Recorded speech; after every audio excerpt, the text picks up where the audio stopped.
आपको आज एक बहुत इम्पोर्टेंट न्यूज़ मैं देने वाला हूँ। अभी क्या हुआ है, मुंबई के कुछ सिनेमा हॉल में क्या हुआ है कि कुछ लोग मूवी देखने गए थे, अंधेरा था, वो जाकर अपनी सीट पर बैठे और उनको कुछ चुभा।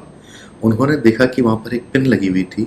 उन्होंने पिन उठा के देखा, तो उसके पास में एक पेपर भी था जिस पे लिखा हुआ था कि congratulations, you are now infected with AIDS. कितना रियली? स्कैरी है, राइट? तो ऐसे भी बहुत सारे पॉइंट्स हैं जहाँ पर आपको एड्स हो सकता है। कुछ अपनी खुन्नस निकाल रहा हो या किसी भी तरह का अगर ऐसा कोई रीज़न है तो वहाँ पर भी आपको एड्स हो सकता है।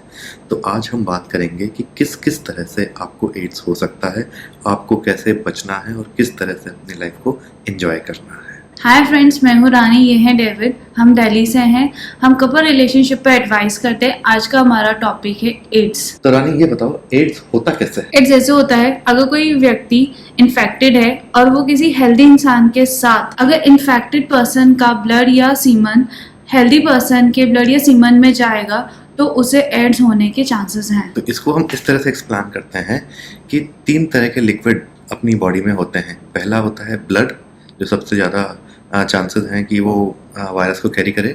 उसके बाद है सीमन, उसमें भी वायरस कैरी करने की चांसेस होते हैं। और थर्ड होता है आपका स्लाइवा। तो अगर ये 3 काफ़ी मात्रा में दूसरे के बॉडी में जाते हैं तो आपका जो HIV वायरस है वो ट्रांसमिट होता है। मतलब अगर आप अनप्रोटेक्टेड सेक्स कर रहे हैं किसी इन्फेक्टेड पर्सन के साथ, नॉट जस्ट वजाइना, अगर आप एनल ट्राई कर रहे हैं, बीजे कर रहे हैं या सेक्स कर रहे हैं, तो उसमें चांसेस हैं कि आप भी इन्फेक्टेड हो जाओ। कई लोगों को लगता है कि मैं तो लड़का हूँ, मेरा तो सीमन जा रहा है, कुछ आ नहीं रहा, तो मुझे HIV क्यों होगा। लेकिन हो सकता है। आपके पीनस में बहुत सारे छोटे छोटे कट्स होते हैं जो कि आँखों से नहीं दिखते। उनके थ्रू वायरस वजाइना से पीनस में आ सकता है। तो ज़रूरी नहीं है कि कट होने पर ही आए। तो इस तरह से भी ये चांसेस हैं। दूसरा, अगर आपका जो ब्लड है, अगर आपकी तबीयत ख़राब हो गई है और आपको ब्लड चढ़ाया जा रहा है और वो ब्लड इन्फेक्टेड है, तो उससे भी चांसेस हैं कि आपको एड्स हो जाए। अगर आप टैटू बनवाने गए हो और उसने कोई सेकंड हैंड सिरिंज यूज़ कर ली टैटू बनाने में, जो कि पहले किसी इन्फेक्टेड पर्सन के ऊपर ट्राई करी थी या यूज़ करी थी, तो उस सिरिंज से भी आपको एड्स हो सकता है। उसके अलावा अगर इन्फेक्टेड पर्सन के स्लाइवा में वायरस है और किसी इन्फेक्टेड पर्सन को आप बहुत देर तक किस करते हो, बहुत सारा स्लाइवा एक्सचेंज होता है, तो उसमें भी कहा जाता है कि एक चांस है कि आपको भी HIV आ जाए। तो ये मेजर रीजंस हैं HIV आने के। बहुत सारे ऐसे भी केसेस आए हैं जहाँ पर कुछ लोगों ने, जो कि खुद इन्फेक्टेड थे, सुइयों में या किसी भी तरीके से अपना ब्लड दूसरे लोगों को लगाया, जिससे कि वो लोग भी इन्फेक्टेड हो गए। किसी गुस्सा निकालने के लिए या किसी भी साइकिक एक्टिविटी के कारण भी कुछ लोगों ने ऐसा किया है। और हर जगह इस तरह के लोग मिल जाएंगे, इसलिए आपको इस तरह की भी सावधानी रखनी है। आप प्रेफरेंस कीजिए, अगर आप चाहते हैं कि आप एड्स से बचें तो आपको ध्यान रखना होगा कुछ बातों का जो हम आपको बता रहे हैं। पहली बात, आपका पार्टनर सिर्फ आपका पार्टनर होना चाहिए।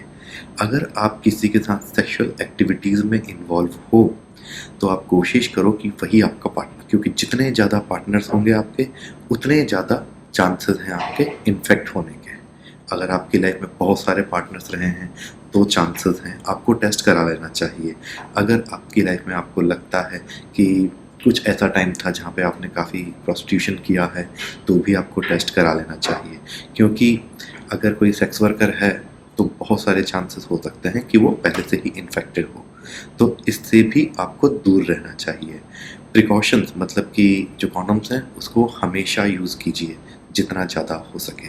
क्योंकि अगर आप प्रिकॉशंस यूज़ नहीं कर रहे हैं तो ये बहुत ज़्यादा ज़रूरी है कि आपके पास सिर्फ सिंगल पार्टनर है सेक्स के लिए।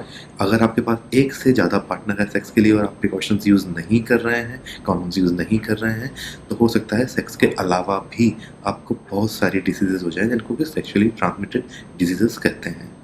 तो इन छोटी छोटी चीज़ों का आप ध्यान रखिए और अपनी हेल्थ पे ध्यान रखिए, अपनी एक्सरसाइज करते रहिए। क्योंकि एड्स जो है वो आपकी इम्यूनिटी पर इम्पैक्ट करता है, ना कि डायरेक्टली आपकी बॉडी पर। आपकी इम्यूनिटी स्ट्रांग रहनी चाहिए ताकि आप सारी बीमारियों से लड़ सकें।